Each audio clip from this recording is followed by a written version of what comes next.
yet. He's not Counselor. He's not the everlasting God. He's not the mighty Father. He's none of those things yet. He's not the Prince of Peace. Those are titles and offices he's going to wear later on. When he came down here, he was lowly.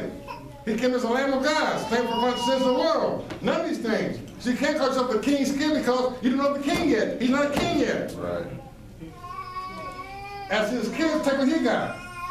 It said, he who was rich, for our sakes, became poor, that you through his poverty might become rich. Where? There. He was rich up there, left up there, came out here and preached to us and saved us to make us rich over there. And the riches are whatever we're going to get. We can imagine it. We can imagine. You'll be richer than the richest 13 families on earth combined. They don't own the earth, they think they're on the earth. They think it says. They're trying to act like they're on the earth to the point they're going to get rid of over 5 billion people on the earth. Right. They're going to kill them. But it's like, it's ours. Well, yeah, no, I didn't want to get a mansion. He said, my father's house are many mansions. Why did he say that? Because he didn't look like he had a mansion. This man don't have a house. He said, the birds have holes, you know, foxes have holes, the birds have nests. I have no place to lay my head. He was like a traveling bum. He's going to send this package where to send it to. He can try Peter's house, Mary and Martha. He didn't have a place. He was an itinerant preacher. He was a traveling preacher, more like a vagabond. No address. What we call something like that today? What we call them homeless.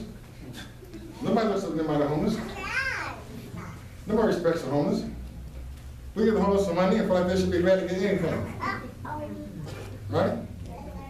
And we shouldn't do that here. If we can alleviate their situation, you know, to homeless, you know, that Central Orange has to people that need to in the street. And they need to get a room. And Lord, you know, my office there was extra $80. But I was planning, you know, going to dinner time.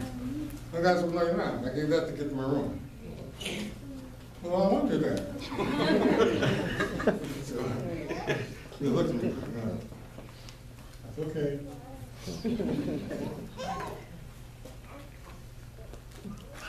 No, the Spirit, which you have not received. Or not the gospel, which you have not accepted. You might well bear with him. For I suppose I was not a wit behind the very chiefest apostles. Paul talking. He's bragging a little bit. He said, just allow me to boast. Paul, to make that statement, he didn't understand he was called last. He said, I was one born out of due season. I never saw the Lord.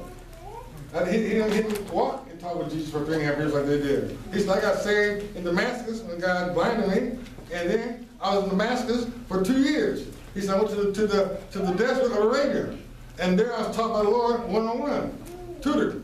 But he didn't see Jesus. Not literally, but he saw him in a vision. It's amazing that he made Paul go blind from the light, and when Paul was blind, he saw Jesus. He said, I saw a man. And he described this, he saw Jesus. Yeah, but I was blind. That voice that spoke to him, he saw the face behind the voice. So the rest of the men with him heard a voice, but saw no man. Paul heard a voice and saw the man. When he said, I am Jesus, he saw him. He described him to Barnabas. And Barnabas took Paul back to Jerusalem with the other apostles and introduced him and tried to, you know, to break the ice for him. He said he saw Jesus in the way. But it took a long time to accept Paul. We think people about Paul, and Paul said, behold, I show you a mystery. We will all sleep, we'll all be changed. But Paul, who else is preaching that? Nobody. You're the last one called, yeah, but that's what God gave me.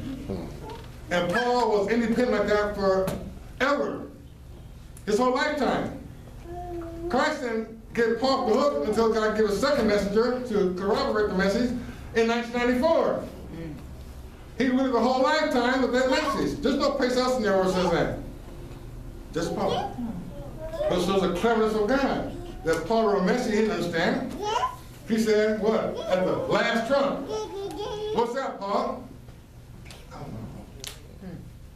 In a moment. What's that, Paul? Beats me. Took him 9. What's that, Paul? Paul said, look, the Lord told me to write this stuff down. He gave it to me, I wrote it down, okay? I don't know what it is.